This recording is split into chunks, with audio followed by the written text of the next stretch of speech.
Top up कर नाखजो। Hello बचाव, केम छो?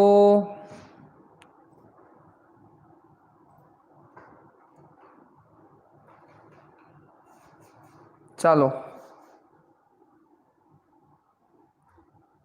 अदिति, मानसी, हित, मोहम्मद, नेहल, दृष्टि, स्वाति, हित, किनल, अक्षय, फोरम, उर्वी, जावा दो नीचे, वत्सल, जयराज, कृति, शिवानी, देवराज, जय, थोड़ा मोटू करना, दया, आयुषी, अमन, अमन, हेलो, दृष्टि, कृतिक, महादेव, अमन, कल्पेश, कुलदीप, निकिता, हर्षित।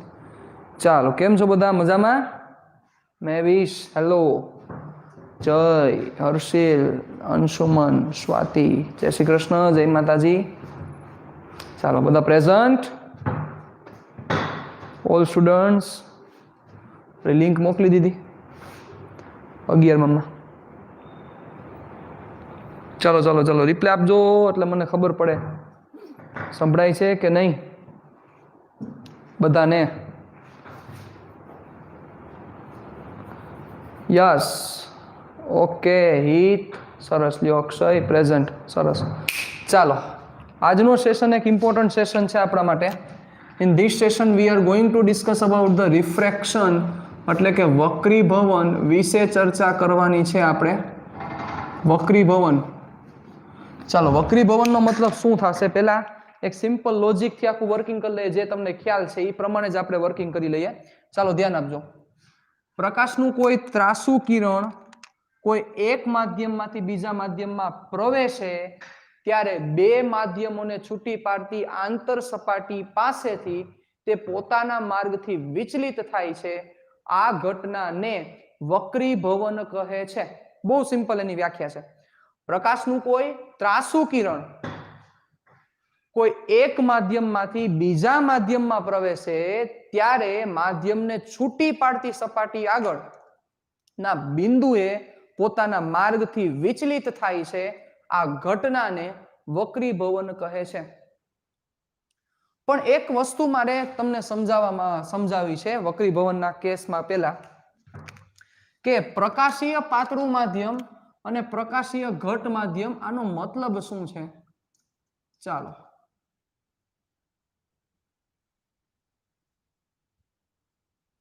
પ્રકાશીય પાતળું માધ્યમ અને પ્રકાશીય ઘટ માધ્યમ શું થાય આનો મીનિંગ ચલો રિપ્લે આપો પ્રકાશીય પાતળું માધ્યમ તમે કોને કહેશો કોને કહેવાય પ્રકાશીય પાતળું માધ્યમ ચાલો રિપ્લે આપજો બધા ઝડપથી ચાલો પ્રકાશીય પાતળું માધ્યમ કહેવાય કોને નહીં શ્રુતિ રોંગ આજ બધા ભૂલ કરે છે નહીં પ્રકાશીય પાતળું માધ્યમ એને નો કહેવાય નહીં એમ નો થાય એ હાલી હું નીકળા હો ભાઈ હવે તમે યાર ઉર્વી આયુષી ના બધે હું તમે જામી પડ્યા હો તમને હું ભણાવ્યું હતું યાર વેવ્સમાં હું લોચા મારો છો યાર ના હર્ષિલ ના એવું નો થાય બેટા એટલે પ્રકાશીય પાતળું માધ્યમ નથી ખબર કેવું તાકાતથી ભણાવ્યું હતું યાર તમને નહીં શું તીવ્રતા બા આનંદ તીવ્રતા શું લાગે વર્ગે એ હાલી નીકળમાં એ હિત હાલી નીકળમાં યાર તું હાવ તમે હાવ લુખ્યું ચાલુ કરો માં યાર ભણવામાં આ એર અને પ્રકાશનું પાતું ઓછું તાપમાન ઓછું હોય તે માધ્યમ ના ભાઈ ના એ ભાઈ આબરૂ કાઢો તમે બધા ભેગા મળીને મારી જેનો n ઓછો હોય એને એટલે મેં હજી n ભણાવ્યો જ નથી મેં wish I have not discuss about the refractive index મેં હજી n ભણાવ્યો જ નથી n ભણાવેલો જ નથી મેં ચાલો એના સિવાય એનીબડી એલ્સ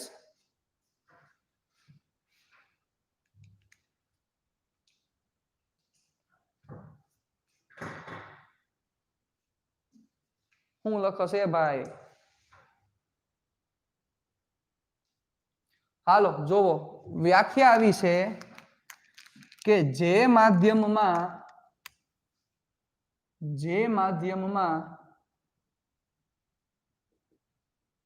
પ્રકાશનો વેગ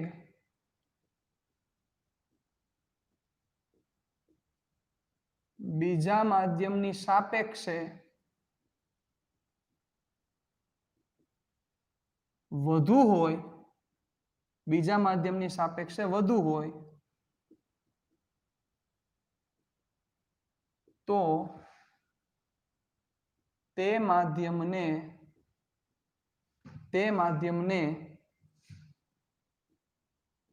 બીજા માધ્યમની સાપેક્ષે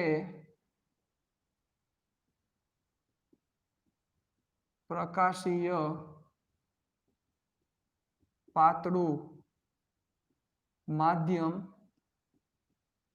કહે છે. જે માધ્યમમાં પ્રકાશનો વેગ બીજા માધ્યમની સાપેક્ષે વધુ હોય તેને, જે માધ્યમમાં પ્રકાશનો વેગ બીજા માધ્યમની સાપેક્ષે વધુ હોય તો તે માધ્યમને બીજા માધ્યમની સાપેક્ષે પ્રકાશીય પાતળું માધ્યમ કહે છે. રેર મીડિયા કહેવાય, ઇંગ્લિશમાં રેરર મીડિયા કહેવાય. એટલે કે કોઈ એક માધ્યમમાં તમે સમજી લ્યો, સપોઝ આ એક મીડિયા છે માધ્યમ, આ કોઈ બીજું માધ્યમ છે, તો કોઈ એક માધ્યમમાં પ્રકાશનો વેગ, અહીંયા વેગ તમને મળ્યો v1 અને અહીંયા તમે એ જ પ્રકાશનો વેગ મળ્યો તમને v2, તો જો v1 ની કિંમત v2 કરતા વધારે થાય તો એનો મીનિંગ પેલું માધ્યમ છે એ બીજા માધ્યમની સાપેક્ષે પ્રકાશીય પાતળું માધ્યમ કહેવાય. કેવું માધ્યમ કહેવાય? પ્રકાશીય પાતળું માધ્યમ.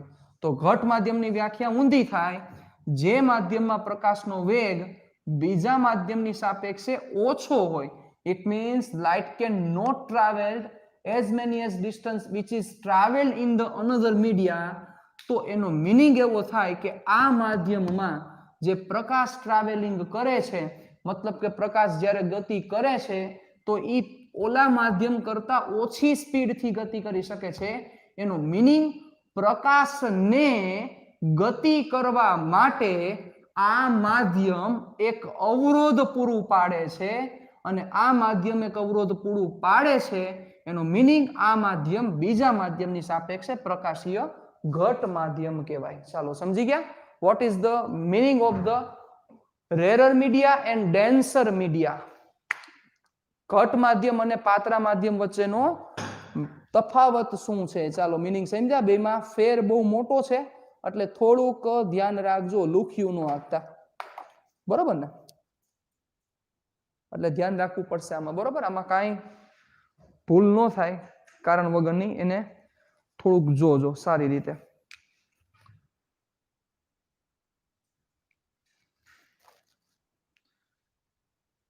ચાલો સરસ, ઓકે.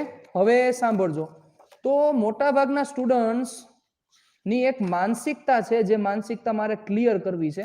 મોટા ભાગના સ્ટુડન્ટ્સ એવું માને છે કે દળ ઘનતા અને પ્રકાશીય ઘનતા બે એક છે.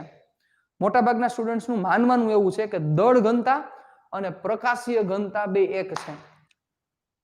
એકચ્યુઅલમાં પૂરેપૂરી ખોટી વાત છે. કેટલાક સ્ટુડન્ટ્સ ને હું હમણાં પૂછું, ચાલો વક્રી ભવનાંક મેં સમજાવ્યો નથી પણ તમને યાદ છે, બરોબર? ચાલો જોજો. n બરાબર 1 કેના માટે? હવા માટે. n બરાબર 1.33 પાણી માટે. n બરાબર 1.5 કાચ માટે. n બરાબર 2.42 હીરા માટે, બરોબર? ચાલો હું n વિશે પછી ચર્ચા કરીશ, પછી એના વિશે ડિસ્કસ કરશું આપણે, બરોબર? હું એમ કોઈને પૂછું કે હવા માટે n ની વેલ્યુ 1 શું કામ, 1.33 વેલ્યુ પાણી માટે શું કામ, બરોબર? અથવા ચાલો વેલ્યુને ગોળી મારો. હવે મારો પ્રશ્ન એવો છે કે હવા કરતા પાણીની n ની વેલ્યુ કેમ વધારે છે? પાણી કરતા આની વેલ્યુ 1. પાણી કરતા કાચમાં કેમ વધારે છે? અને કાચ કરતા હીરામાં કેમ વધારે છે? ચાલો આનું તમને શું રીઝન લાગે છે? પ્લીઝ ચાલો લખો જોઈએ. શું કામ? શું એનું કારણ છે? હાલો, તમે કેવું સમજો છો ફિઝિક્સ ને યાર, ઈ અગત્યનું છે. તમને માર્ક્સ આવી ઇમ્પોર્ટન્ટ નથી યાર, માર્ક્સ તો આવશે જ. ચાલો શું કામ? આનું શું કારણ છે? આ એક આના કરતા આ પાણી વધ્યું શું કામ? આના કરતા કાચમાં વધ્યું શું કામ? અને આના કરતા આમાં શું કામ વધ્યું? ચાલો રિપ્લે આપો મને.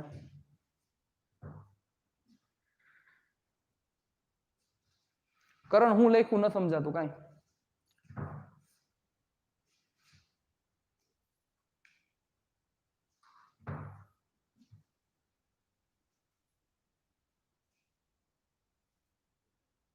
એટલે એમ નહીં, કેવી રીતે ઘટ બનતું જાય છે એમ, કેવી રીતે મેં એ વિશે લખ્યું છે, બરોબર છે?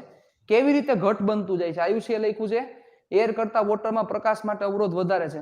ઓકે, એટલે તમે કયા સેન્સમાં વધારે સમજો છો?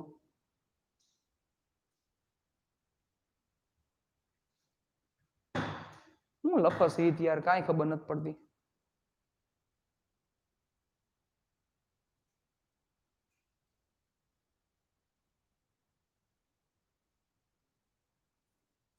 નહીં, નોટ અ કરેક્ટ આન્સર. નહીં એટલે કેવી રીતે? એમ મારો મારો મારો પ્રશ્ન જે છે, તમે માધ્યમ ઘટ છે એટલે એ કેવી રીતે ઘટ છે એવું માનો છો? તમે કઈ રીતે ઘટ માનો છો? એમ કેવી રીતે ઘટ એટલે તમે એવું માનો છો કે હવા એટલે જો હવામાં તો કાંઈ દેખાતું ન હોય એટલે હવા પાતળું માધ્યમ. પછી પાણી, પાણી તો જો આમ દેખાય એટલે પાણી હવા કરતા થોડું ઘટ કહેવાય. પછી એના કરતા વધારે ઘટ કોણ? તો કે કાચ તો પાણી કરતા વધારે ઘટ કહેવાય, ઘનતા હોય. અને હીરો સૌથી વધારે ઘટ, સૌથી વધારે ઘટ એટલે એન ની વેલ્યુ 2.42. તમે એવું માનો છો? હાલો મને આવું કહો છો, તમે એવું માનો છો?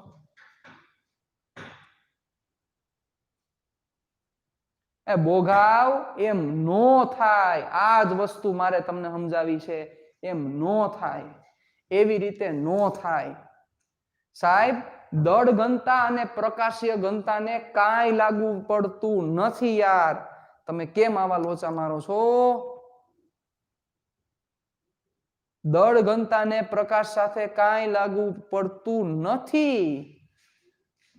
તમે જે બધા મને આપો છો ઈ આ 99.99% નહીં Shruti, not a correct answer. 99.99% students આ જ મેન્ટાલિટીથી બેસે છે. તમારો એ વાક નથી. તમે જે તે સમયે ભણેલા છો એનો વાક છે, કારણ કે એ લોકોને પણ આ નો ખબર હોય.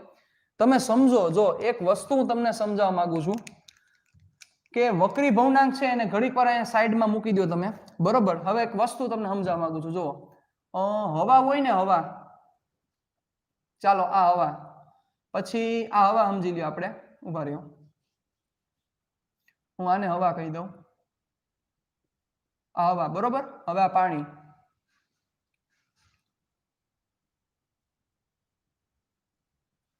બરોબર? અને આ ઘન, આને કહી દઉં હું કાચ, માની લ્યો આ કાચ છે, કાચનો ટુકડો છે, એવું સ્લેબ માનો. હવે તમને નહીં ખબર હોય, સમજજો બરોબર રીતે, તમને નહીં ખ્યાલ હોય કદાચ, અને જેને વાંચ્યું હશે તો એને ખ્યાલ હશે, તમને નહીં ખ્યાલ હોય કે સાહેબ હવામાં આ અણુ વચ્ચેની આ વધારે નજીક એ તો પત્તર ઠોકી હે, આમ નો હોય. હવામાં તમે સાઉન્ડ ને પસાર કરો ને, સાઉન્ડ વેવ્સ, ત્યારે સપોઝ તમને વી મળ્યો, વી એ બોલે તો એર.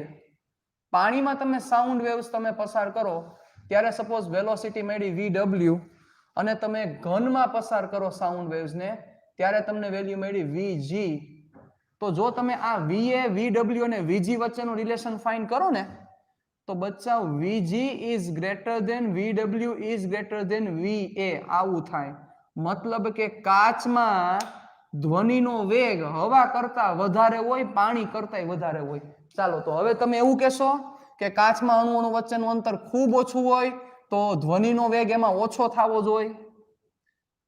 એને અને આને કાંઈ લાગુ પડતું જ નથી યાર. તમે શું કોન્સેપ્ટની પથારી ફેરવો છો યાર? એને આને કાંઈ લાગુ પડતું જ નથી બચ્ચાઓ. આ કેટલું ઘટ છે એની સાથે કોઈ સંબંધ નથી. ઈ આખી મેટર જ ડિફરન્ટ છે. તમે દળ ઘનતાના સંદર્ભે જાઓ છો, દળ ઘનતાના સંદર્ભે નથી થતી આ વસ્તુ. થોડોક મગજ આંકો, આને દળ ઘનતા સાથે રિલેશન જ નથી એક પ્રકારનો. હવે વિચારો, જો આવું થતું હોત, આવું થતું હોત કે હવામાં તમે પ્રકાશ આપાત કરો, હવામાં તમે પ્રકાશને આપાત કરો, હવે આમાં વેગ સપોઝ તમને V એર મળ્યો, બ્લેક કલર દેખાડું, પાણીમાં આપાત કરો તો VW મળ્યો, અને આમાં તમે આપાત કરો તો VG મળ્યો. જો તમને આવું જ પ્રકાશ માટે મળતું હોત, VG greater than VW greater than VA, તો તમારી જે મેન્ટાલિટી છે એ મેન્ટાલિટી ખોટી પડત. વિચારો, કારણ કે તમે મેન્ટાલિટી તમારી એવી છે કે અણુઓ વચ્ચેનું અંતર ઓછું છે, એના કારણોસર એના કારણોસર velocity in glass is less than velocity in air. ઈ ખોટી વાત છે. અણુઓ અણુ વચ્ચેના અંતર ઓછું હોવાને એની સાથે કોઈ સંબંધ જ નથી. તમે એવું સમજો કે કાચની પ્રકાશીય જે ઘનતા છે એ કાચની પ્રકાશીય ઘનતા, I am repeat, I am discussing about the optical density, not about the mass density. કે કાચની પ્રકાશીય ઘનતા છે ઈ હવા કરતા વધારે છે. કાચ ઘટ છે કે હવા પાતળી છે એની સાથે કોઈ સંબંધ નથી. તમારે પ્રકાશીય ઘનતા સાથે નો સંબંધ જોવાનો છે. તમને સમજાણું તમને શું કહેવા માંગુ છું કે જો આવું થતું હોત અહીંયા નથી થતું, મને ખ્યાલ છે. આવું થતું હોત તો તમારી મેન્ટાલિટી ખોટી પડે. તમે એવું માનો છો કે અણુ અણુ વચ્ચેનું અંતર ઓછું હોય એટલે એમાં વેગ ઓછો હોય. ખોટી વાત છે. એની સાથે કોઈ કન્સર્નિંગ જ નથી. અણુ અણુ વચ્ચેના અંતર ઓછું હોય એની સાથે કોઈ કન્સર્નિંગ જ નથી. કન્સર્ન કેની સાથે છે? એને કન્સર્ન છે એને નિસ્બત કેની સાથે છે? પ્રકાશીય ઘનતા સાથે છે. સાહેબ એનું એક તમને એક્ઝામ્પલ આપું, બુકમાં જ દીધેલું છે કે દળ ઘનતા. ઓકે, એવું એક એનું ઉદાહરણ છે. દાખલા તરીકે ટર્પેન્ટાઇન અને પાણી કરતા ટર્પેન્ટાઇનની પ્રકાશીય ઘનતા વધુ છે, પરંતુ તેની દળ ઘનતા પાણીની દળ ઘનતા કરતા ઓછી છે. એટલે ટર્પેન્ટાઇનની તમે ડેન્સિટી ફાઇન્ડ કરો. Rho turpentine is less than rho W. એટલે ટર્પેન્ટાઇનની જે ઘનતા છે એ પાણી કરતા ઓછી છે, પરંતુ પ્રકાશીય ઘનતામાં જો ચર્ચા કરો તો પ્રકાશીય ઘનતા ટર્પેન્ટાઇનની પાણી કરતા વધારે છે. હાલો સમજાણું? આ લોજિક છે યાર. તમે ખોટા લોજિક યુઝ નહીં કરો. આ ખોટું ફિઝિક્સ શું કામ ભણો છો યાર? આ તો અહીંયા એવું થાય છે, તમારી જે મેન્ટાલિટી છે એ પ્રમાણે એવું અહીંયા થાય છે બિહેવ, એટલે તમે એવું માની લ્યો છો કે ઓલું હવા એટલે હાવ કાંઈ દેખાતું ન હોય, એના કરતા થોડા અણુઓમાં નજીક આવ્યા એટલે થોડુંક ઘટ થયું, એના કરતા વધારે ઓમાં ઘટ થયું એટલે એમાં વેગ ઘટ્યો. એની સાથે કોઈ રિલેશન જ નથી યાર. સમજો, આ વિચારવાની મેટર છે. આ તમને લોજિક હાલવું જોઈએ. આ મેઇન કામનું છે. બરોબર? આ વસ્તુ મગજમાં રાખજો. એને દળ ઘનતા સાથે કોઈ સંબંધ જ નથી. ટર્પેન્ટાઇનની ઘનતા પાણી કરતા ઓછી છે, પણ ટર્પેન્ટાઇનની પ્રકાશીય ઘનતા પાણી કરતા વધારે છે. એટલે ટર્પેન્ટાઇનમાં જ્યારે ટર્પેન્ટાઇન હોય એ ટર્પેન્ટાઇનમાં તમે જ્યારે પ્રકાશ આપાત કરો તો આમાં એ ધીમો પસાર થાય, અને પાણીમાં તમે પ્રકાશ આપાત કરો તો એ ઝડપથી પસાર થાય. તો હવે તમારી મેન્ટાલિટી પ્રમાણે ખોટું પડે, કારણ કે પાણીની ઘનતા વધારે છે તો આમાં એ ધીમે પસાર થવો જોઈએ અને આમાં ઝડપથી પસાર થવો જોઈએ. Ready? So please B aware for that. આ વસ્તુ મગજમાં રાખજો. ઓકે? એટલે આમાં લુખ્યું ન આંકવી અને પ્યોર ફિઝિક્સને સ્ટીક એટલે કે ચોટીને રહેવું. પ્યોર ફિઝિક્સ બહુ ઇમ્પોર્ટન્ટ પાર્ટ છે. ચાલો, ઓકે, સરસ છે. હવે આગળ વધી, હાલો ધ્યાન આપો.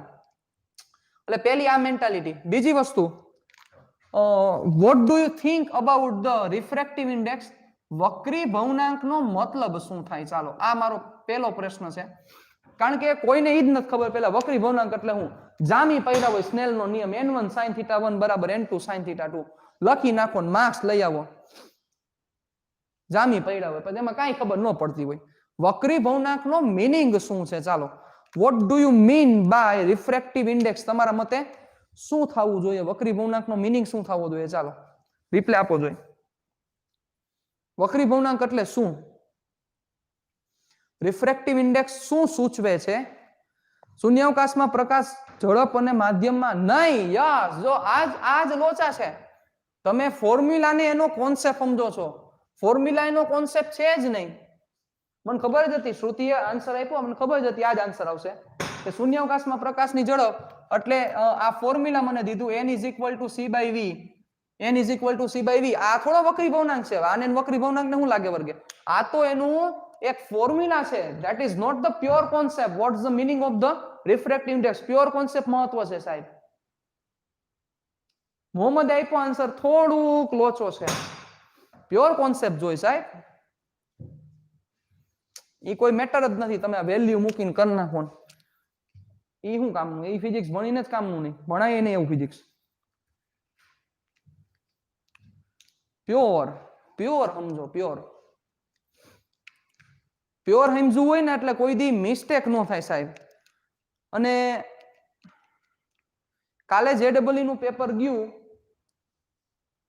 મારા સ્ટુડન્ટ સાથે વાત થઈ, બરોબર, રાજકોટ ઇનોવેટિવ સ્કૂલ મિત ઉપાધ્યાય, બરોબર, એક્સપેક્ટેડ માર્ક્સ છે JEE માં 200 પ્લસ માર્ક્સ, એને મને 210 to 240 મને કીધું છે, એને 210 to 240 કીધું છે, એટલે એક્સપેક્ટેડ 200 માર્ક્સ છે, બરોબર. ને for your kind information 200 marks નો મિનિંગ એવો થાય કે 99.9 PR તો ફાઇનલ જ છે, 99.9 પછી 0 પાછળ કેટલી વેલ્યુ આવે છે એના ઉપર આધાર રાખે છે. એટલે ઈ એક બહુ મોટી અચીવમેન્ટ છે ટીમ ઇનોવેટિવ સ્કૂલની, કે 99.9 તો ફાઇનલ જ છે, પાછળ હવે 1 2 3 4 5 6 7 8 શું આવે છે, we are waiting for that. અને એવું એક્સપેક્ટેડ છે, આંકડો મારા મગજમાં મને દેખાય છે કે 99.95 કે 96 તો હશે જ એવું લાગે છે. એટલે 210 અરાઉન્ડ તો માર્ક્સ છે જ એના. ઘટનાને વક્રીભવન કહેવાય. હા, વિમલે ગૂગલમાં સર્ચ કરીને આપ્યું લાગે છે.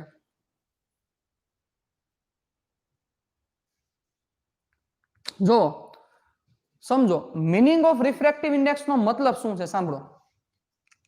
જ્યારે કોઈ પ્રકાશનું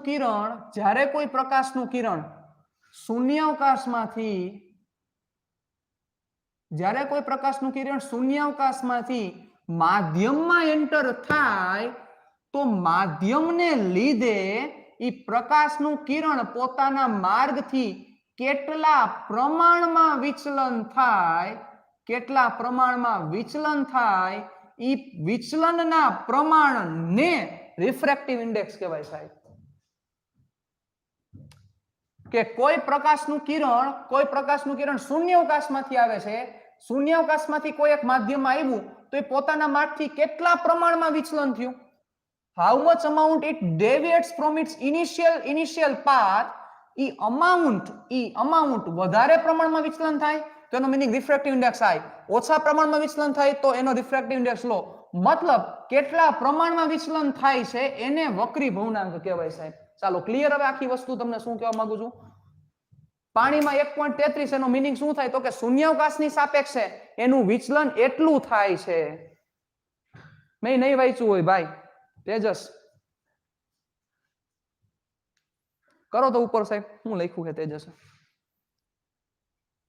1 મિનિટ હો. ના વિક્ષોભ બે, એ ભાઈ વિક્ષોભ નો બે ના મીનિંગ જુદા છે યાર, તમે કામ કરો. વિક્ષોભ નહીં, ખોટી વાત છે, નીચે કરો, નીચે લઈ ગયો. વિક્ષોભ વસ્તુ જુદી છે, વિક્ષોભ નો મીનિંગ જુદો છે. Hello okay done. તો આ વસ્તુ તમને ખ્યાલ આવી જરૂરી છે. રેડી? સરસ. ચાલો ઓકે. તો હવે આના ઉપરથી તમે સમજી ગયા કે શૂન્યાવકાશમાંથી માધ્યમમાં જ્યારે આવશે પ્રકાશ તો વેગ જેટલા પ્રમાણમાં ઘટશે એમ એનો મીનિંગ એવો થયો કે એટલા પ્રમાણમાં એનો વક્રીભવનાંક વધારે થશે. ઇટ મીન્સ વેગ અને વક્રીભવનાંકને ઇન્વર્સલી પ્રોપોર્શનલ નો રિલેશન છે 1/v. n proportional to 1/v. You can understand what I want to say. ચાલો n proportional to 1/v. Hello clear? બચાવ રિપ્લાય આપજો. Done. n proportional to 1/v. વેગ ઘટશે n વધશે, વેગ વધશે n ઘટશે. ચાલો ready, let's move further. Okay, તો હવે આના ઉપરથી શું થયું સમજજો. લોચો છે સાહેબ.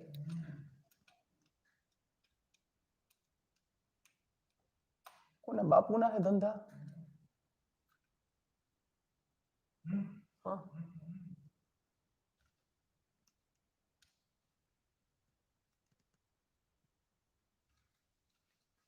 નો પ્રોબ્લેમ.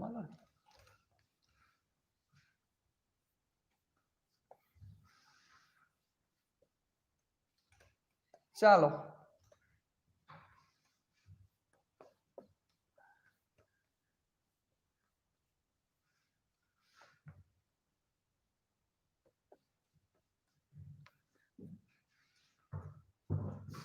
ચાલો ધ્યાન રાખજો. હવે તો ઘણા બધા એક્સપેરિમેન્ટ કરવામાં આવ્યા. ઈ એક્સપેરિમેન્ટમાં આ માધ્યમ 1 અને આ માધ્યમ 2, માધ્યમ 1 નો વક્રી ભવનાંક n1, માધ્યમ 2 નો વક્રી ભવનાંક n2. જો n પણ બોલાય, ઈટા પણ બોલાય, મ્યુ પણ બોલાય, ઘણી બધી વસ્તુ બોલી શકાય એમ છે. બરોબર, n બોલે, ઈટા બોલે, મ્યુ બોલે. ઘણી બધી રેફરન્સ બુકમાં તમે જોશો તેમાં મ્યુ વડે રિપ્રેઝન્ટ કરેલું છે, એમ પણ લખી શકાય. જે યોગ્ય લાગે n જનરલી મોટા ભાગે યાદ રહે એના કારણોસર આપણે n યુઝ કરશું. બરોબર, બાકી ઈટા પણ બોલી શકાય છે એવું જરૂર નથી. ચાલો, n1 અને n2. અને હવે અહીંયા હું લઉં છું કે n2 is greater than n1. Okay, ચાલો. તો શું કર્યું સાયન્ટિસ્ટે એવું કર્યું કે કોઈ એક બિંદુએ એક તો લંબ દોર્યો, આ બંને માધ્યમને અલગ પાડતી આંતર સપાટી, આ આંતર સપાટી થઈ. બરોબર, બંને માધ્યમને અલગ પાડતી આંતર સપાટી. એને શું કર્યું તો કે પ્રકાશનું કિરણ આપાત કર્યું. ચાલો, આ માધ્યમના આપાત બિંદુએ આપાત કર્યું તો એને અહીંયા વક્રીભવન થઈને જોયું કેટલું વક્રીભવન થયું. બરોબર, આના એંગલ માપ્યા. સપોઝ અહીંયા કઈક એંગલ મળ્યો, ઈ એંગલ ને એને કીધું θ1, અહીંયા એંગલ મળ્યો એને એંગલ કીધું θ2. બરોબર, ચાલો. પછી એને એંગલ ચેન્જ કર્યો, એંગલ ચેન્જ કર્યો તો અહીંયા એમાં કઈક એની વેલ્યુ જુદી મળી. તો કે અહીંયા એંગલ જુદો થયો, તો કે અહીંયા એંગલ કઈક જુદો મળ્યો. પછી તો કે એંગલ પાછો ચેન્જ કર્યો. એમ ઘણા બધા એંગલ ચેન્જ કરીને એને રિલેશન ફાઇન્ડ કરવાની ટ્રાય કરી. તો એમાં એને એવું જોવા મળ્યું કે તમે કોઈ પણ ખૂણે એપ્લાય કરો, કોઈ પણ ખૂણે તમે આપાત કરો, કોઈ પણ ખૂણે તમે આપાત કરો છો, તમને મન થાય ખૂણે તમે આપાત કરો, તો આ જે θ1 એટલે આને હું આપાત કોણ કહું છું, આપાત કોણ કહું છું, અને આને હું વક્રીભૂત કોણ કહું છું.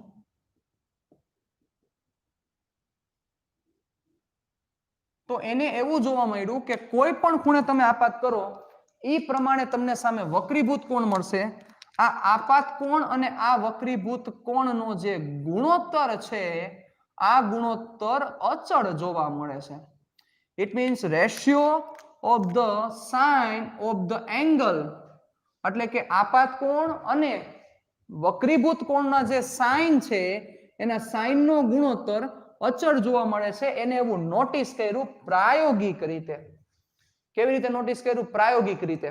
પ્રાયોગિક રીતે નોટિસ કરીને એને જોયું કે આપાત કોણ તમને મન થાય એ પ્રમાણે એંગલ ચેન્જ કરો. મન થાય તમે એંગલ લ્યો, ક્યારેક તમને થાય 30 લ્યો તો 30 પ્રમાણે તમને સામે વક્રીભૂત કોણ મળશે. ક્યારેક તમને એમ થાય કે તમે 45 લ્યો, 45 પ્રમાણે વક્રીભૂત કોણ મળશે. ક્યારેક તમને એમ થાય ઓલું લ્યો તો એ પ્રમાણે વક્રીભૂત કોણ મળશે. એને એવું જોયું કે તમે જે પ્રમાણે વક્રીભૂત કોણ લ્યો છો એ મુજબ તમે ગમે તે વક્રીભૂત કોણ લ્યો, ગમે તે આપાત કોણ લ્યો એ પ્રમાણે વક્રીભૂત કોણ મેળવો. એના સાઇનનો જે ગુણોત્તર છે આ ગુણોત્તર અચળ જોવા મળે છે, આ ગુણોત્તર કોન્સ્ટન્ટ જોવા મળે છે.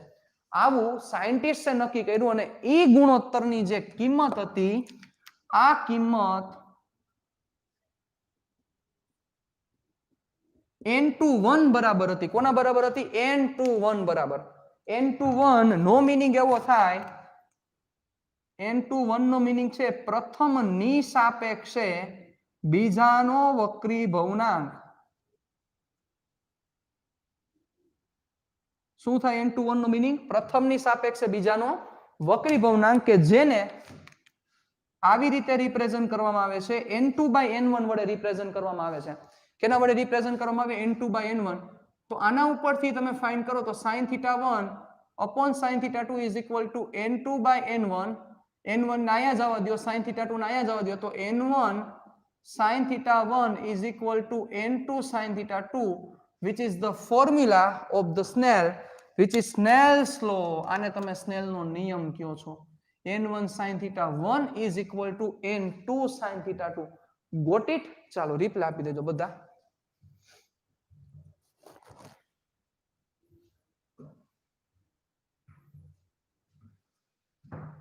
ચાલો રિપ્લાય આપી દેજો બધા. ડન? ઓકે. સંજના, દેવરાજ, માનસી, જય, આયુષી, રિયા, ફોરમ, કૃતિક, નેહલ, નિકિતા, સ્વાતિ, હર્ષિલ, વત્સલ, હિત, અમન, કરણ, કિનલ, પૂર્વી, કિંજલ, જય, શિવાની, અદિતિ. ડન. ચાલો તો n1 sin theta 1 is equal to n2 sin theta 2 કે જેને સ્નેલનો નિયમ કહેવાનો. ને હવે આ સ્નેલના નિયમ ઉપર આપણું આ વખતેનું અડધું ચેપ્ટર ચાલશે. જ્યાં વક્રીભવન આવશે ત્યાં સ્નેલનો નિયમ તમારા ઉપર એટેક કરવા આવશે. બરોબર? એટલે સ્નેલના નિયમ ઉપર આપણે બહુ મોટી રમત રમવાની છે. ચાલો આમાં ધ્યાન રાખજો વ્યવસ્થિત રીતે. ઓકે, હવે અહીંથી વિચારો, સમજજો.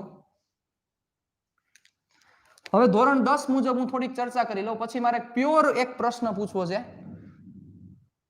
n2 is greater than n1 થાય તો મતલબ કે n2 is greater than n1 એટલે કે n1 માંથી n2 એટલે કે પાતળા માધ્યમમાંથી પ્રકાશીય પાતળું, હવે હું એમ નહીં બોલું પ્રકાશીય પાતળું, પણ પાતળું બોલું એટલે તમે સમજી જવાનું છે. પાતળા માધ્યમમાંથી પ્રકાશ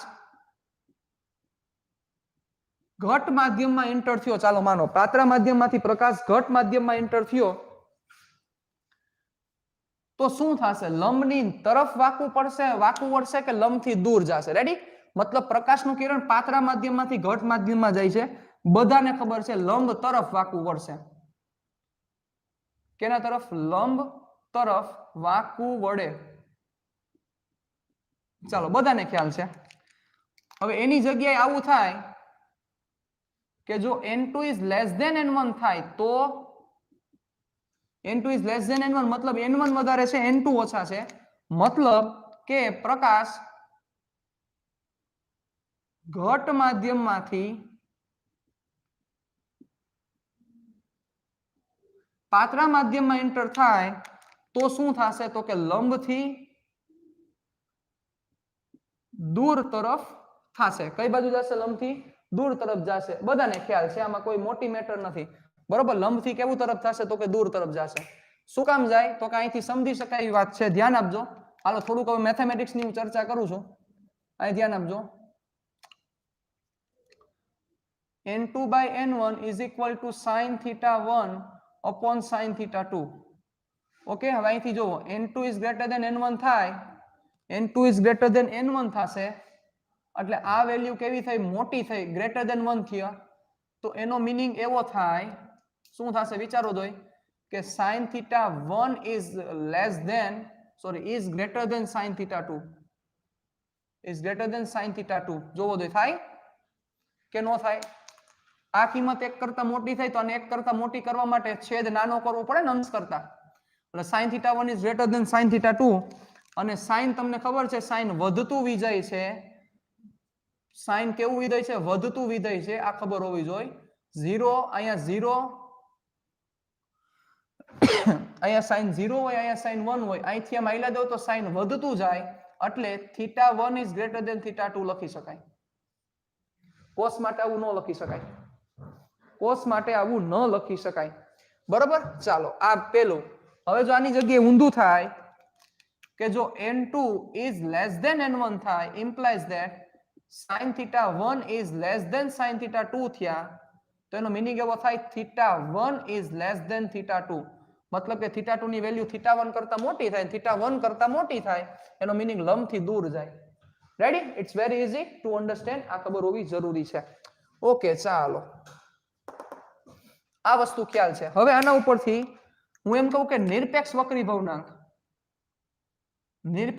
ભવનાંક કેવી રીતે ડિસ્કસ કરવામાં આવે છે? નિરપેક્ષ વક્રી ભવનાંક એટલે શૂન્યાવકાશની સાપેક્ષે. કોની સાપેક્ષે? શૂન્યાવકાશની સાપેક્ષે એને ડિસ્કસ કરવામાં આવે. કેવી રીતે કરવામાં આવશે? તો કે સિમ્પલ છે, n proportional to 1 upon v. પ્રોપોર્શનાલિટી કાઢો એટલે c by v.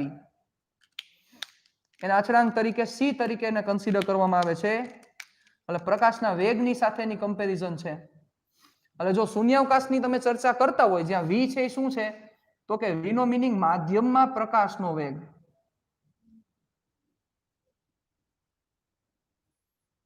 v no meaning છે માધ્યમમાં પ્રકાશનો વેગ. હવે જો શૂન્યાવકાશમાં ચર્ચા થાય તો શૂન્યાવકાશમાં પ્રકાશનો વેગ c જેટલો થાય એટલે c by c 1 થઈ ગયા.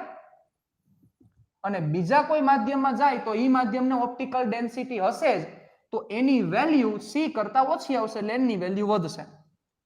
Common sense. બહુ ઈઝી આ ડિસ્કશન છે. રેડી? ચાલો ધ્યાન આપજો. ઓકે, હવે એક વસ્તુ સમજવા જેવી છે.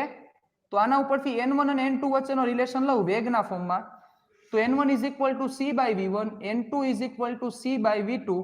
રિલેશન વિચારો તો શું થાય? n1 by n2 is equal to v2 by v1. Inversely proportional છે એટલે સંબંધ આવો જ થાય. આ સમજવા જેવી વાત છે ને, સિમ્પલ મેટર છે. n1 by n2 is equal to v2 upon v1. Clear? ચાલો ઓકે, હવે સમજો આગળ, ધ્યાન આપજો બરોબર રીતે. હાલો આ વસ્તુ ઉડાડું છું. મારો એક પ્રશ્ન ઈ છે, પ્યોર ફિઝિક્સ ના સંદર્ભે મારો પ્રશ્ન છે સાહેબ, કે પાતળા માધ્યમમાંથી ઘટ માધ્યમમાં આવે, પાતળા માધ્યમમાંથી કિરણ ઘટ માધ્યમમાં આવે તો લંબ તરફ નજીક વળે છે, લંબ તરફ વળે છે. આનું પ્યોર કારણ શું છે? એવું અંદર એવું પ્રોસેસ એવી શું થતી હશે કે જેના કારણોસર લંબ તરફ વળે છે? આવો મારો પ્રશ્ન છે તમારા માટે. બરોબર, વિચારજો, મને વિચારીને રિપ્લે આપજો. બરોબર, તમે આવું મેથેમેટિકલ એનાલિસિસ મને ન આપતા, આ ઇમ્પેરિકલ ફોર્મ્યુલા છે. મેથેમેટિકલ એનાલિસિસ મારે નથી જોતું. તમે એવું ન સમજાવતા કે θ1 ગ્રેટર ધેન θ2 મને આવડે છે, આઈ કેન અન્ડરસ્ટેન્ડ, અહીંયા મેં જ લખેલું છે.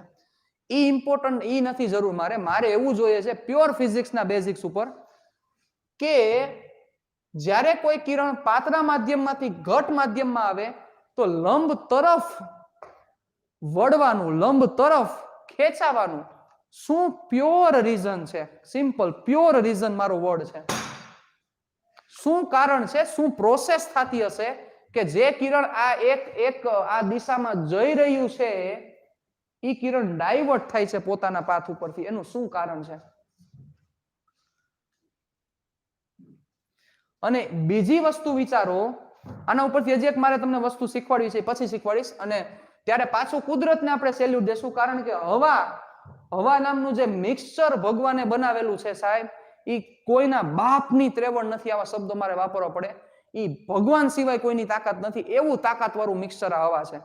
આ હવા જે મિક્સચર ભગવાને બનાવ્યું છે એ એવું મિક્સચર છે, એવું સંયોજન છે, બરોબર, એવું મિશ્રણ બનાવ્યું છે, સંયોજન ન કહેવાય, મિશ્રણ એવું બનાવ્યું છે કે એ કોઈની ત્રેવડ નથી બનાવી શકે સાહેબ. અને ઈ બનેલું છે તો જ આપણે સરસ રીતે જીવી શકીએ, બાકી જીવી ન શકીએ સાહેબ.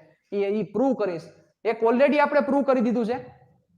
નહીં, વેલોસિટી ઘટે, અરે યાર, નહીં નહીં નહીં નહીં નહીં નહીં નહીં વિચારજો. આ એટલે હું તમને એમ નથી કહેતો મને અત્યારે આન્સર આપો, તમે વિચારજો, તમે લોજિક આંકજો કે શું કામ આવું થતું હશે. વેલોસિટી ઘટે, વેલોસિટી ઘટે સમજી શકાય એ વાત છે, but what should be reason એમ. રેડી? ચાલો આવી વસ્તુ છે. હાલો ધ્યાન આપજો, ધ્યાન આપજો. હાલો હવે અહીંથી આપણે આગળ વધીએ છીએ. જોજો, કુદરતે હવા બહુ તાકાતવાળી બનાવી છે ભાઈ. મિકેનિકલી જે હવા સાઉન્ડ છે એવી શક્યતા જ નથી સાહેબ હવા સાઉન્ડ કરી શકાય. મિકેનિકલી એટલી તાકાતવાળી છે, ઇલેક્ટ્રિકલી એટલી તાકાતવાળી છે, કારણ કે ઇલેક્ટ્રિકલી આપણે ચર્ચા કરી હતી કે ઇલેક્ટ્રિકલી હવા કેવી કેવી તાકાતવાળી હવા છે. ઇલેક્ટ્રિકલી વિદ્યુતની દ્રષ્ટિએ કેવી તાકાતવાળી છે. હવે છેલ્લી પ્રકાશની દ્રષ્ટિએ આવી ગઈ. પ્રકાશની દ્રષ્ટિએ હવા કેટલી તાકાતવાળી છે એની પણ ચર્ચા કરશું આપણે. ઓકે, વિચારજો, વિચારજો. તમને હું ટાઈમ આપું છું. Take your time, I have no problem. ચાલો હવે ચર્ચા કરીએ આપણે.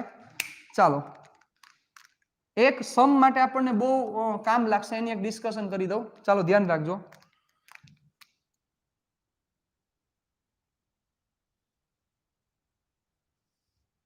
ચેપ્ટર બહુ ઈઝી છે, લાંબી કોઈ આમાં માથાકૂટ નથી. આપણે એવું માની લઈ n4 is greater than n3 is greater than n2 is greater than n1. Ready? આવું છે, આવું માનો.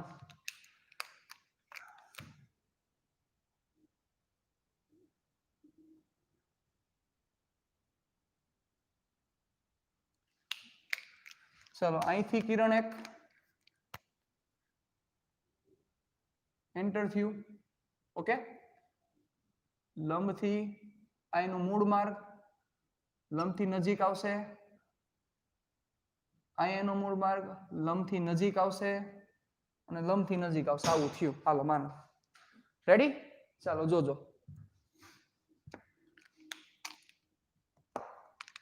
તો આ એંગલ સપોઝ θ1 છે,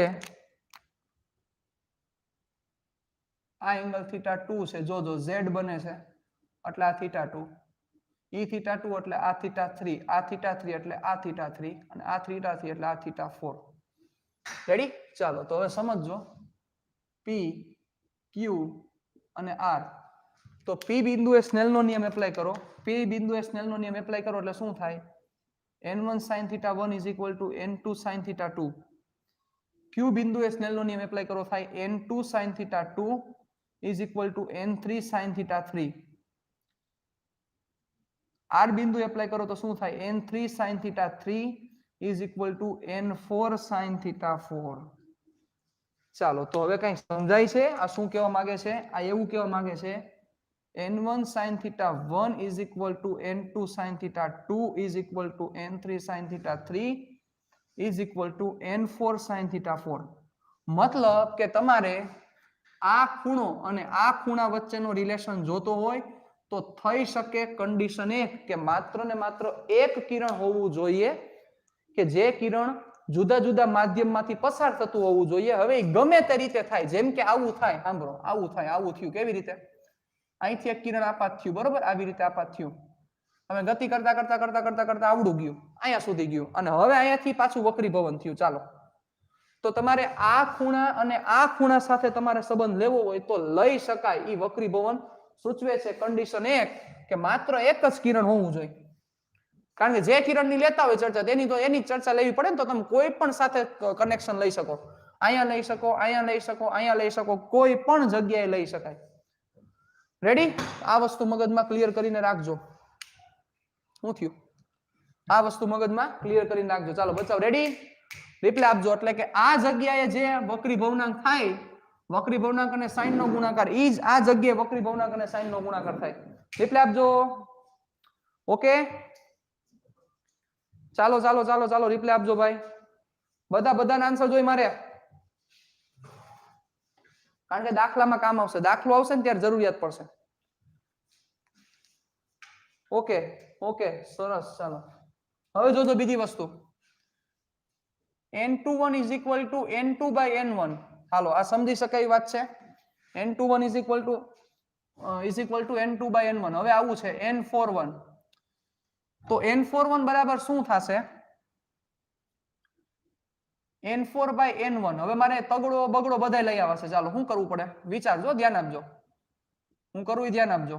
n4 by n3, n3 by n2, n2 by n1. જોવો તો આવી રીતે લખી શકાય કે ન લખી શકાય? ચાલો લખી શકાય કે ન લખી શકાય આવી રીતે? કેને right? n4 by n3, n3 by n2, n2 by n1. તો હવે વિચારો, what can I write for this term? n43, n32, n21, n43, n32, n21. તો જોવો આ શું થયું? આને રમકડા કહેવાય. અહીંથી સ્ટાર્ટ કર્યું તમે n41, n43, 3 થી 2 અને 2 થી 1. સિમ્પલ આવું લખી શકાય, લખી શકાય. રેડી? ચાલો હવે જોજો આના પછીનો topic lateral shift. Lateral shift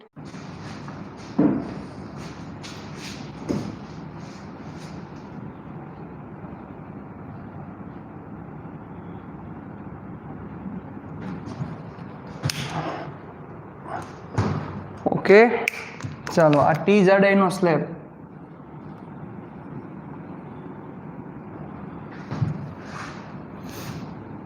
n1, n2 અને n1. સપોઝ આ હવા એવું માની લ્યો, આ પાણી છે એવું માની લ્યો અને પાછી હવા. આ એક ઉદાહરણ લીધું છે, આવું હોય એવું જરૂરી નથી.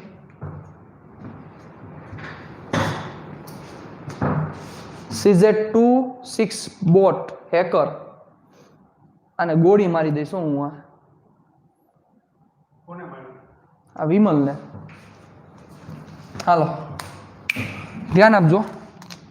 ઇઝીલી એવું સમજી શકો છો કે n2 is greater than n1. બરોબર, n2 is greater than n1. આ તો જો એક એક્ઝામ્પલ લીધું છે, આવું લેવું જરૂરી નથી. બરોબર, એટલે ઉભા રહ્યો, કાઢી નાખો. વળી તમે પાસે એક્ઝામમાં આવું લખશો, આવું જરૂરી નથી કાંઈ. ચાલો, અહીંયા જે માધ્યમ છે એ જ માધ્યમ અહીંયા છે, પણ વચ્ચે આ સ્લેબ આવી ગયો. તો સ્લેબ શું કરશે, પ્રશ્ન એ છે. ચાલો ધ્યાન રાખજો. કન્ડિશન આ એપ્લાય કરેલી છે, ધ્યાન આપજો. ચલો, અહીંયા સપાટીએ દોરેલો લંબ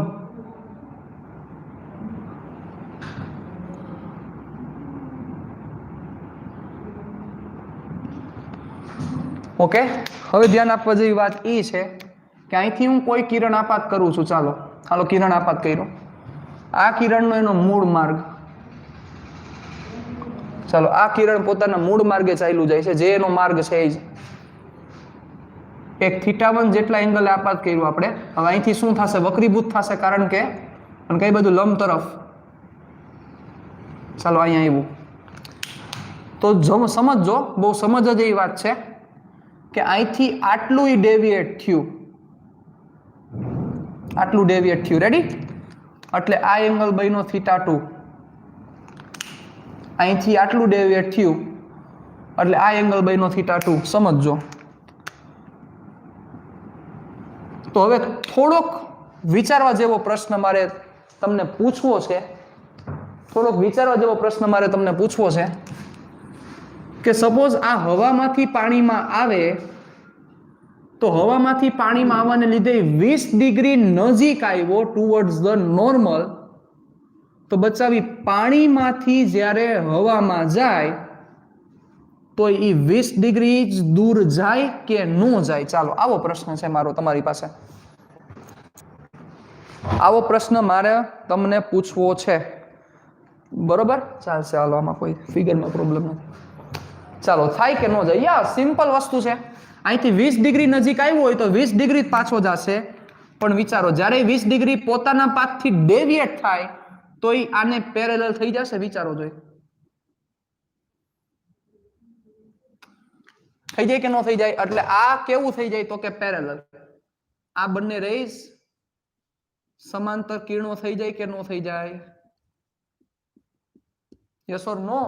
તો મગજ આંકો કે આ જગ્યા અને આ સમાંતર કિરણો વચ્ચેનું જે ડિસ્ટન્સ છે, આ distance, perpendicular distance between these two parallel rays, જેને હું x વડે રિપ્રેઝન્ટ કરું છું, આ x નો મતલબ લેટરલ શિફ્ટ છે.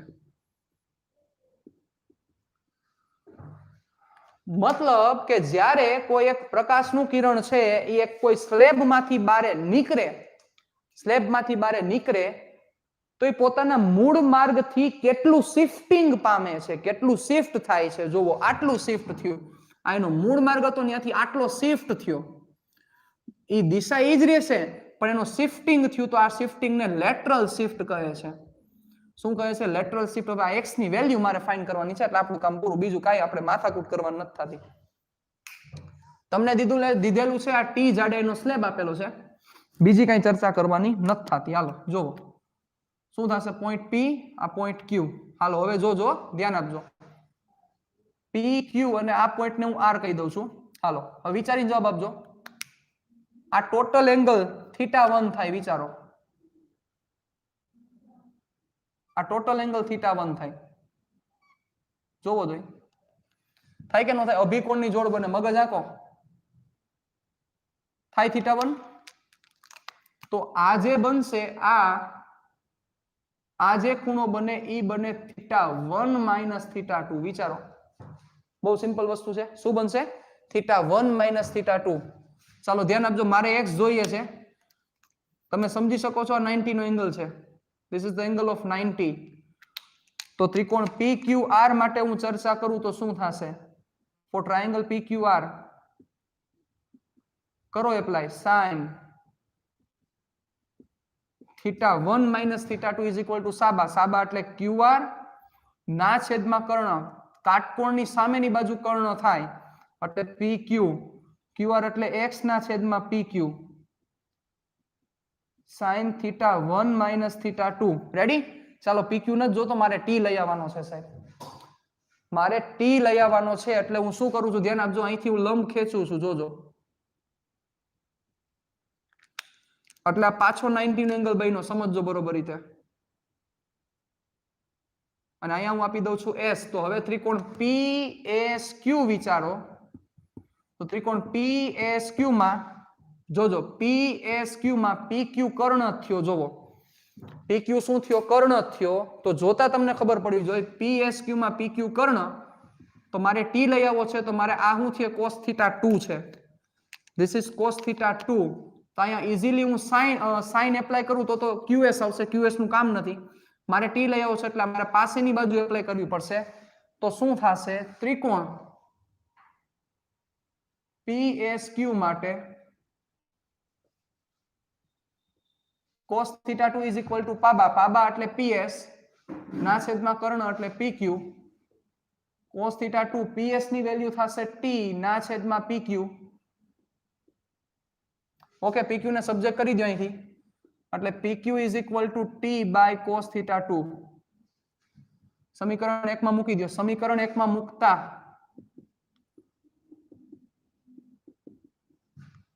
therefore sin θ1 minus θ2 is equal to x upon PQ એટલે T by cos θ 2, therefore x is equal to T sin θ1 minus θ2 upon cos θ 2, this is the value. આ lateral shift નું formula, actual formula, x is equal to T sin θ1 minus θ2 upon cos θ 2, સમજો ધ્યાન આપજો, જો θ1 ખૂબ નાના હોય તો, જો θ1 ખૂબ નાના હોય તો શું થાય, θ1 ખૂબ નાના હોય તો શું થાય, સમજો બરોબર રીતે, θ1 ખૂબ નાના હોય તો θ2 પણ નાના થાય, θ1 ખૂબ નાના હોય તો θ2 પણ નાના થાય, કેવા નાના, ખૂબ નાના થાય, શું કામ મગજ આકો, આ એંગલ જ ખૂબ ઓછો હોય તો ઓબ્વિયસ છે આ θ2 ની વેલ્યુ ખૂબ ઓછી જ થવાની છે, સમજા, ઓકે, તો હવે શું થશે, આ ખૂબ નાના થાય તો cos θ 2 is approximate equal to 1 થાય, શું કામ, θ2 ખૂબ નાના એટલે θ2 ની કિંમત 0 તરફ ગઈ તો cos 0 1 થાય એટલે એપ્રોક્સિમેટ 1 લઈ શકાય, બરોબર, અને sin θ1 minus θ2 is approximate is equal to θ1 minus θ2, તો sin નું એપ્રોક્સિમેશન કરીને હું θ1 minus θ2 લખી શકું ઇઝીલી, ક્લિયર, ડન, ચાલો એપ્લાય કરો, અહીંયા શું થશે, therefore x is equal to T θ1 minus θ2 upon 1, એટલે T θ1 કોમન કાઢી લ્યો, 1 minus θ2 by θ1, ચાલો મારે અહીંયા n1 અને n2 ને ઇન્ટ્રોડ્યુસ કરવા છે, મારે અહીંયા n1 અને n2 ને ઇન્ટ્રોડ્યુસ કરવા છે, એટલે હું સ્નેલના નિયમને યાદ કરું, તો સ્નેલના નિયમ પરથી, કોના નિયમ પરથી, સ્નેલના નિયમ પરથી શું થશે, n1 sin θ1 is equal to n2 sin θ2, હવે સમજી શકો છો ખૂણા બહુ નાના છે એટલે n1 θ1 is equal to n2 θ2, બરાબર, તો શું થશે, θ2 by θ1 is equal to n1 by n2, θ2 by θ1 is equal to n1 by n2, ચાલો θ2 by θ1 is equal to n1 by n2 મૂકી દો આમાં, therefore x is equal to T θ1 1 minus n1 upon n2, so this is the another formula, but remember actual formula આ છે, આ એનો વિશિષ્ટ કિસ્સો છે, આ તમારે યાદ નથી રાખવાનું, આ જરૂર પડે તો જ એપ્લાય કરવાનું થાય, બાકી મેઇન ફોર્મ્યુલા આ છે, T sin બ્રેકેટમાં θ1 minus θ2 upon cos θ2, આ છે ઈ ક્યારે એપ્લાય થાય, થીટા ખૂબ નાનો હોય તો જ એપ્લાય થાય, બાકી આ ફોર્મ્યુલા એપ્લાય જ ન થાય, ready, so you must remember this formula, both formula,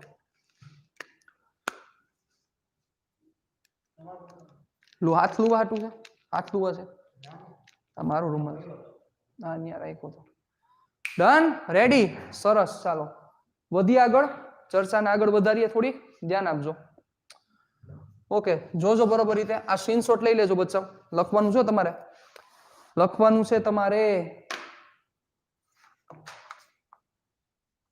તમારે લખવાનું છે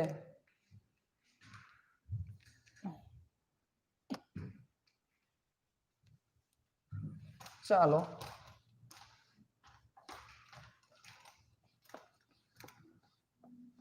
હવેની એક ડિસ્કશન છે મસ્ત ડિસ્કશન છે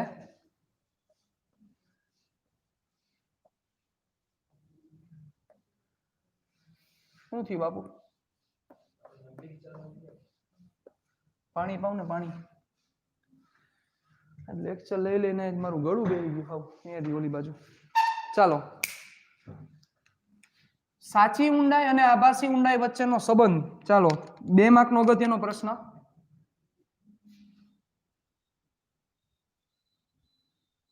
એ બાપુ નો કરતા હોય યાર ઠંડી વાય રહેવા દેજો તમે ન્યા બેહો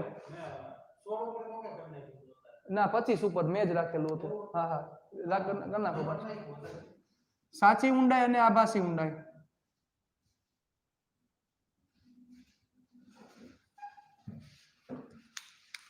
ચાલો હવે તમે એક વસ્તુ નોટ કરેલી હશે કે જ્યારે તમે સ્વિમિંગ પુલ પાસે જાઓ સ્વિમિંગ પુલ પાસે ત્યારે તમે એવું ફીલ કરો છો તમે એવું જોવો છો કે એનું તળિયું હોય એના કરતા તમને ઊંચું દેખાય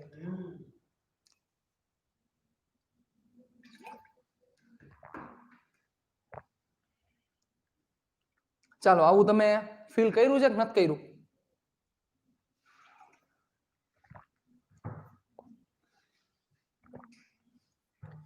યસ તો આનું શું કારણ છે એ આપણે આજે ચર્ચા કરવી છે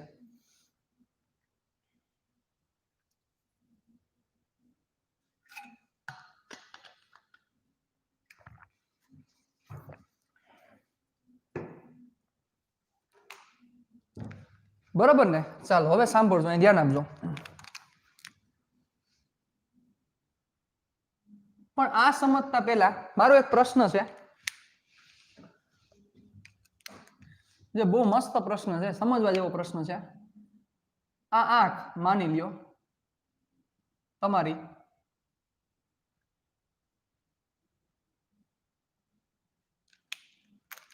આપણને ડ્રોઈંગ આવડતું છે નહીં હવે પ્રશ્ન એવો છે અહીંયા કોઈ વસ્તુ રહેલી છે ચાલો ધીસ ઇઝ ઓબ્જેક્ટ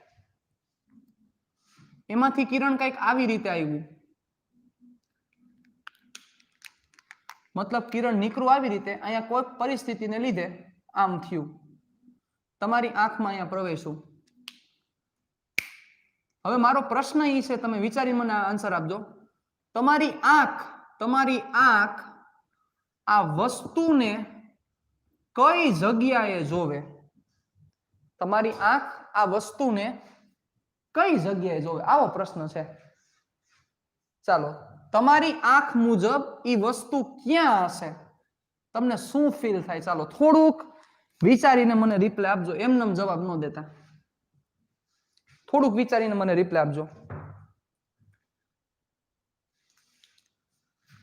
સિદ્ધરાજનો આન્સર આવ્યો છે ચાલો થોડુંક તમને વધારે ક્લિયર થાય એના માટે હું તમને કહું આ એ પોઈન્ટ અહીંયા જ જોશે આ આંખને એવી ખબર પડશે કે વસ્તુ અહીંયા રહેલી છે કે આ આંખ એવું જોશે કે વસ્તુ અહીંયા ક્યાંક છે એટલે એ સ્થાન ઉપર જોવે કે બી સ્થાન ઉપર જોવે આવો પ્રશ્ન છે ચાલો ઓકે ઓકે હવે ખાલી એ અને બી માટે એ અને બી માંથી મને આન્સર આપો બીજું કાંઈ મારે નથી જોતું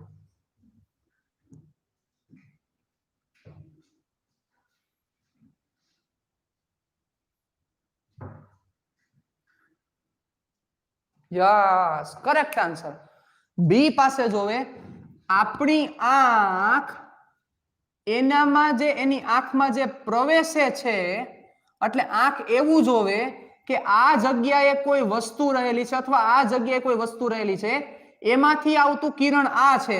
એટલે આપણી આંખ જે જોવે એની પોતાની તરફ જે કિરણ આવ્યું છે એની એક્ઝેક્ટ ઓપોઝિટ ડિરેક્શનમાં જે રહેલું કિરણ હોય ઈ કિરણની દિશામાં ઈ વસ્તુને જોવે. હાંકજો મગજ, જે સમજવા જેવી વાત છે સાહેબ. બરોબર? યસ. એટલે ઈ કિરણ વક્રીભવન પામે, ઈ મને ખબર છે, હમણાં આપણે ડિસ્કશન કરશું. પણ આંખને શું દેખાય કે આ જે કિરણ આવ્યું છે આ કિરણ આ બિંદુએથી આવ્યું છે અથવા આ બિંદુએથી આવેલું છે.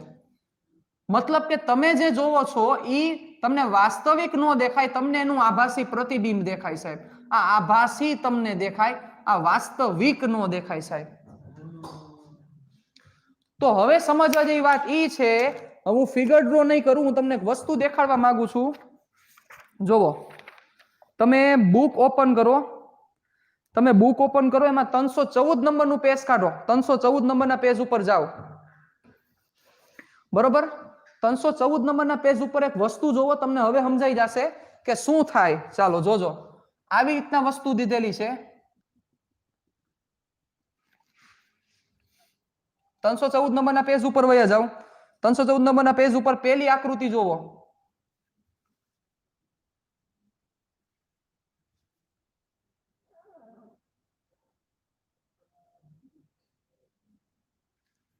જોવો, કાંઈક આવું છે.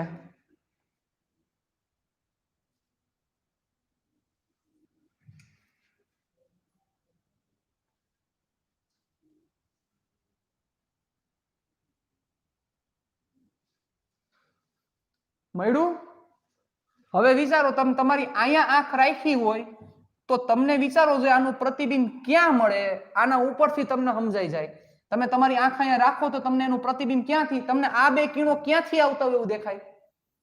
તમે સામે મિરર છે એટલે તમને આ કિરણ ક્યાંથી આવતા એવું દેખાય? વિચારો, તમને આ જે કિરણ છે આ કિરણ વિચારો અહીંથી આવતા હોય એવું ફીલ થાય. બચાવ જોવો,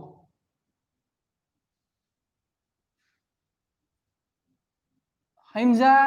તમે અહીંથી જોવો છો ત્યારે તમને એક્ઝેક્ટ એવું ફીલ થાય કે આ કિરણ અહીંથી આવે છે. એટલે આ વસ્તુ જે છે એ વસ્તુનું તમને આભાસી પ્રતિબિંબ આ મિરરની અંદર દેખાય. એટલે તમને એવું ફીલ થાય કે આ વસ્તુ છે એ આટલા ડિસ્ટન્સે છે, આટલા ડિસ્ટન્સે છે ને આવડી મોટી દેખાય છે. ચાલો, ક્લિયર થયું આ વસ્તુ? કે માતાજી સુખી રાખે?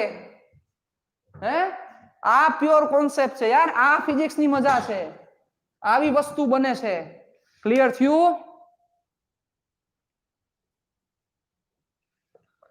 એટલે જ્યારે તમે હવે આ જ વસ્તુ કોન્વેક્સ મિરરમાં થાય, તમે સમજ્યા? આ જ વસ્તુ કોન્વેક્સ મિરરમાં થાય છે.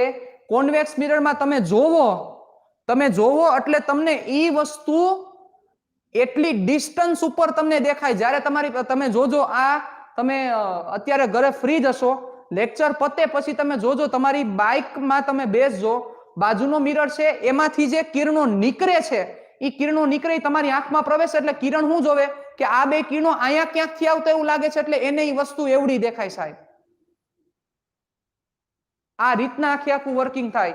એટલે આ વસ્તુ તમને સમજાણી? આ બહુ સમજવા જેવી વાત છે અને બહુ ઈઝી છે, પણ આ સમજાવવું જરૂરી છે બચ્ચાઓ. ક્લિયર થયું? એટલે આ વસ્તુ તમે જોજો, તમને ફીલ થશે. તમે જ્યારે એટલે ઈ હવે સમજ્યા, ઈ જેમ નજીક આવતું જાય એમ એનું પિક્ચર આખું ચેન્જ થતું જાય ને. તમે એના મિરરમાં, હું તમને પરફેક્ટ નહીં સમજાવી શકું પણ તમારી ફિલિંગ સમજી શકશો કે ઈ મિરરમાં તમે જોતા હોય, ઈ નજીક આવે તો આ જે વસ્તુ છે આ વસ્તુનું સ્થાન એવી રીતે ચેન્જ થાય એટલે તમને એમ દેખાય કે પ્રતિબિંબ ગતિમાં છે. તમને તમને જે ગતિ દેખાય એ વસ્તુની ગતિ નથી દેખાતી, તમને પ્રતિબિંબની ગતિ દેખાય છે. મતલબ આભાસી માં ગતિ થાય છે. એ આભાસી ની ગતિ તમે જોવો છો, એ ગતિમાં ચેન્જીસ થાય એટલે તમને ખ્યાલ આવે કે આની સ્પીડ વધી ગઈ છે, અથવા તમને એવું ફીલ થાય કે આ નજીક આવી ગયો છે એટલે હવે મારે સ્પીડ વધારવી પડશે કે મારે સાઈડમાં જવું પડશે. સાહેબ, આ ફિઝિક્સ છે યાર, આ કઈ થોડી માથાકૂટ, આ કઈ થોડા કઈ સમાજ વિદ્યાના પાઠ હાલે છે યાર. આ તો પ્યોર કોન્સેપ્ટ છે યાર. સમજ્યા તમે? આખું પરફેક્શન આમ વર્ક થાય. એટલે આભાસી માં જ ગેમ હાલે છે આખી કન્ટિન્યુઅસલી. આભાસીમાં જ ગેમ હાલે છે, આભાસીમાં જ આ સ્થાનના ફેરફાર થાય છે અને પિક્ચર એવી રીતે ક્રિએટ થાય છે. ઈ પિક્ચરમાં પ્રતિબિંબની ગતિમાં ચેન્જીસ થાય છે ને ઈ ગતિ તમે ડિટેક્ટ કરો છો સાહેબ. આમ વર્ક કરે છે યાર. આ ફિઝિક્સ છે. એટલે હવે તમને સમજાણું તમે હું કામ ઓલા સમતલ અરીસામાં તમે તમારું આભાસી પ્રતિબિંબ જોવો છો, તમે તમારું પરફેક્ટ પ્રતિબિંબ નથી જોતા. હા, આભાસી પ્રતિબિંબ છે. અરીસામાં તમે સામે ઉભા રહ્યો એટલે એમાંથી આવતા કિરણો તમારી આંખમાં પ્રવેશે એટલે તમારી આંખ એવું જોવે કે આવડું જ પ્રતિબિંબ એક્ઝેક્ટ અરીસાની ઓલી બાજુથી આવતું એવું લાગે છે. વિચારો, સમજાય? એ કોન્સેપ્ટની ચર્ચા થાય. આ લોજિક ઉપર હાલે છે સાહેબ. આ કોઈ મજાક નથી હાલી રહી.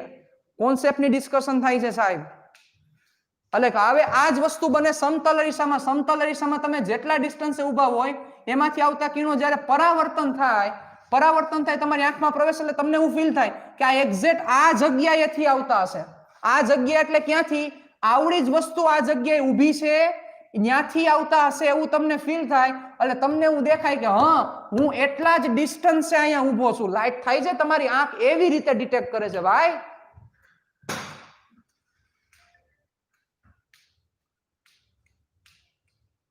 તમારી આંખ એવી રીતે ડિટેક્ટ કરે છે ને તમે અહીંયા ઊભા હોય એનું પ્રતિબિંબ જે રચાય છે, એટલે સમતલ અરીસો જે પ્રતિબિંબ રચે તમારી આંખમાં જાય, તમારી આંખ એવું જોવે કે આવડી જ વસ્તુ કોક અહીંયા ઊભી છે કે જેનું પ્રતિબિંબ દેખાય એટલે તમને એવું ફીલ થાય, તમને એવો ભાસ થાય કે હું આટલા ડિસ્ટન્સે ઊભું છું. બાકી એકચ્યુઅલમાં છે જ નહીં. તો શું કોન્સેપ્ટ છે?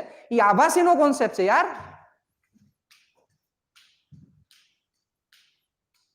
બધાય સમજાય એવું જરૂરી નથી સાહેબ. આમાં તો મગજની વાત છે. આમાં બધાય નોય બે મગજમાં. આ તો પ્યોર કોન્સેપ્ટની ચર્ચા છે.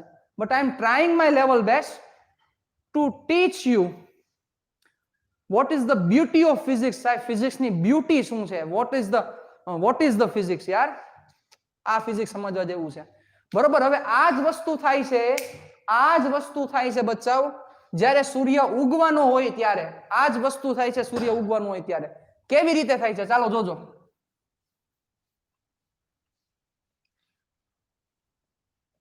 માર્ક્સ માટે નહીં ભણો, માર્ક્સ એની મેળે આવશે બાપુ. હું કેવું બાપુ? ખોટી વાત હોય તો કયો. માર્ક્સ સાચું ભણે યાર.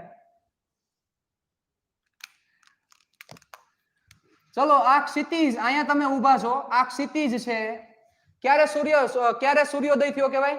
આ ક્ષિતિજ થી ઉપર સૂર્ય આવે ત્યારે સૂર્યોદય થયો કહેવાય, અને આ ક્ષિતિજ થી નીચે જાય ત્યારે સૂર્યાસ્ત થયો કહેવાય. આવી રીતના વર્કિંગ થાય. યસ આ શું કામ વર્કિંગ થાય છે એની હું ચર્ચા કરું છું. જોજો, સમજજો. આ હવાનું લેયર, ચાલો આ હવાનું લેયર આ જગ્યાએ સૂરજ રહેલો છે. અહીંયા સૂર્ય સપોઝ એની ક્ષિતિજ થી સૂર્ય આ જગ્યાએ છે. હવે આ સૂર્ય પોતે સ્વયં પ્રકાશિત છે. આ સૂર્ય પોતાનામાંથી કિરણો ઉત્સર્જે. આ કિરણોમાં એન્ટર થાય, વક્રીભવન પામીને આ કિરણો તમારી આંખમાં પ્રવેશે. વક્રીભવન પામીને આ કિરણો તમારી આંખમાં પ્રવેશે એટલે તમને એવું દેખાય કે સૂર્ય અહીંયા ઊભો છે સાહેબ. વિચારો. એટલે તમને એવું દેખાય કે આ સૂર્ય અહીંયા છે. આ તમે પરફેક્ટ ડ્રો નથી કરી શક્યો પણ તમે સમજી શકો છો હું તમને કહેવા માંગુ છું. અને આ જે બેન્ડિંગ છે આ બેન્ડિંગ નું પ્રમાણ ઘણું ઓછું છે સાહેબ. એટલે તમને એમ દેખાય કે આ સૂર્યનું પ્રતિબિંબ તમને દેખાય કે જે તમને જ્યારે સૂર્ય ઉગતો હોય ત્યારે તમને ચપટો દેખાય, થાળી જેવો દેખાય સૂર્ય. આ વસ્તુ થાય છે. અને એ જ વસ્તુ અહીંયા થાય કે સૂર્ય અહીંયા વયો ગયો હોય ને, એટલે કે સૂર્યાસ્ત થઈ ગયો હોય તેમ છતાં સૂર્યાસ્ત જ્યારે સૂર્ય થઈ ગયો હોય તેમ છતાં તમને એવું દેખાય, ત્યારે દાદા સૂર્યાસ્ત થઈ ગયા હોય તેમ છતાં તમને એવું દેખાય કે દાદા અહીંયા છે સાહેબ.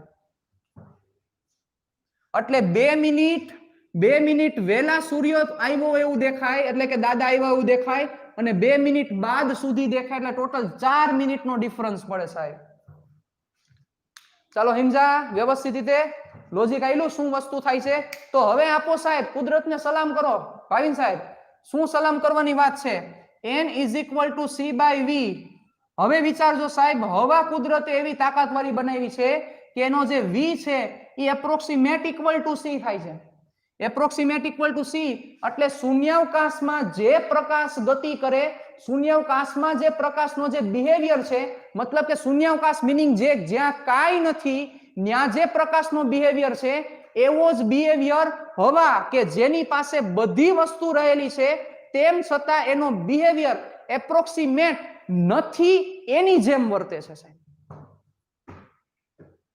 હવા જેવા બનો, બધુંય હોવા છતાં કાંઈ નથી એની જેમ વર્તે છે સાહેબ. બધુંય હોવા છતાં ઓક્સિજન છે, નાઇટ્રોજન છે, બધા મીડિયમ છે, પણ તેમ છતાં એનું behaviour approximate equal to vacuum છે, એટલે કે એપ્રોક્સિમેટ ઇક્વલ ટુ શૂન્યાવકાશ. શૂન્યાવકાશનું જે બિહેવિયર છે એવું એપ્રોક્સિમેટ હવાનું બિહેવિયર છે. તો વિચારો ઓપ્ટિકલી હવા કેટલી સાઉન્ડ થઈ. શું કામ સાઉન્ડ થઈ? જો આ વેલ્યુ એપ્રોક્સિમેટ ઇક્વલ ટુ 1 નો આવત તો વિચારો આ સૂર્ય જ્યારે અહીંયા હોત તો ત્યારે તમને સૂર્ય દેખાત, કારણ કે આનું ડેવિએશન કેટલા પ્રમાણમાં થાય વિચારો. તમે મગજ આંખો, તમે અત્યારે જે ચંદ્રની દશા જોઈ રહ્યા છો, સોરી ચંદ્ર શું, તમે જે સ્ટાર, તમે જે તારા જોઈ રહ્યા છો, તો એ તારા એકચ્યુઅલમાં પોતાની જગ્યાએ છે જ નહીં. તમે જે પ્રતિબિંબ દેખાય છે આભાસી પ્રતિબિંબ છે. That is not real image. એ રિયલ ઇમેજ નથી, એ તો વર્ચ્યુઅલ ઇમેજ છે. વર્ચ્યુઅલ એટલે આભાસી વસ્તુ, સમજાય? પણ આ જે વક્રીભવનનું પ્રમાણ છે એ પ્રમાણ ઘણું ઓછું છે. એના કારણોસર તમે એપ્રોક્સિમેશન લઈ શકો છો. બાકી વિચારો કેટલા પ્રોબ્લેમ થાય. આ તો એક પ્રોબ્લેમ તમને દેખાય છે, બાકી એના પ્રોબ્લેમ બહુ મોટા પ્રમાણમાં થાય બચ્ચાઓ. હવે મારવી પડે સેલ્યુટ કે નહીં? મિકેનિકલી એટલી હવા સાઉન્ડ છે, ઇલેક્ટ્રિકલી એટલી સાઉન્ડ છે, અને ઓપ્ટિકલી એટલી સાઉન્ડ છે હવા. મિકેનિકલી સંરક્ષી બળોને લીધે તમે જીવી શકો છો. You know very well. નકર ઉપરથી જે ટીપું પડે પાણીનું, એ પાણીનું ટીપું હવા 500 કિલોમીટર પ્રતિ કલાકની ઝડપે પડે બાપુ. 1 મીટર 1 કિલોમીટર ઊંચું તમે ખાલી ટીપું રાખો, ઈ ટીપું હવાનું અવરોધક બળ ન હોય એટલે હવા 500 કિલોમીટર પ્રતિ કલાકની ઝડપે પડે એટલે માથે બુલેટ આવતી હોય એવું લાગે તમને.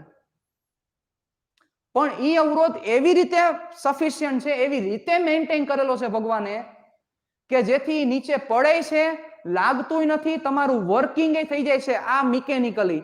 ઇલેક્ટ્રિકલી નાનો પોટેન્શિયલ ડિફરન્સ હવાને અવાહકમાંથી વાહક ન બનાવી શકે. 30 લાખ વોલ્ટનો પોટેન્શિયલ ડિફરન્સ હોવો જોઈએ ત્યારે હવા અવાહકમાંથી વાહક બને.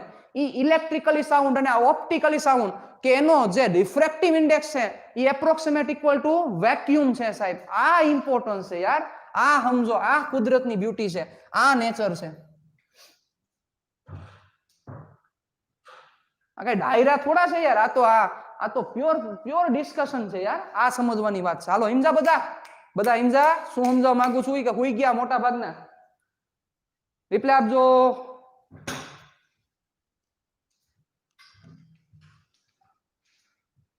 રેડી? ડન. તો આટલી હવા, આ હવાની તાકાત છે, આ સમજો યાર. ઓકે, સરસ. લ્યો, સારું. ચાલો, તો આ શિફ્ટિંગ છે, આ શિફ્ટિંગ 0.5 ડિગ્રીનું છે, ઓલી બાજુ 0.5 ડિગ્રીનું શિફ્ટિંગ છે. ટોટલ 1 ડિગ્રીનું શિફ્ટિંગ જોવા મળે છે. 1 ડિગ્રીનું ટોટલ શિફ્ટિંગ જોવા મળે છે. બરોબર, ટોટલ 1 ડિગ્રીનું શિફ્ટિંગ જોવા મળે છે. એટલે એની આપણે ચર્ચા કરીશું.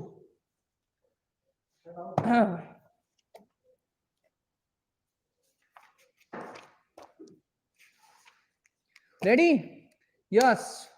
ટોટલ 1 ડિગ્રીનું શિફ્ટિંગ છે. હવાનો વક્રીભવનાંક શૂન્યાવકાશની સાપેક્ષે વક્રીભવનાંક આપેલો છે 1.00029. 1.00029 which is approximate equal to 1 છે બચ્ચાઓ. ક્લિયર? ડન. તો આજના સેશનના અહીંયા વિરામ આપીએ છીએ. કાલે આના કરતાય તાકાતવાળો સેશન જશે. પૂર્ણ આંતરિક પરાવર્તન, પાછી ફિઝિક્સની બ્યુટી જમાવટ આવશે, જોવાની મજા આવશે. Ready? We will meet in next lecture. હજી ઉભા રહ્યો, ઓલું બાકી છે, મારે સમજાવવાનું બાકી છે, મને ખ્યાલ છે. બરોબર, એની ચર્ચા કરશું. આભાસી પ્રતિબિંબને સાચી ઊંડાઈ બાકી છે, મારે હજી સમજાવેલું નથી. બરોબર, નેક્સ્ટ ટાઈમ મળશું ત્યારે પૂર્ણ આંતરિક પરાવર્તન એની ચર્ચા કરશું. ટાટા બાય બાય, સિયા, ફિર મિલેંગે ચલતે ચલતે. 10 મિનિટ પછી કેમેસ્ટ્રીનો લેક્ચર છે.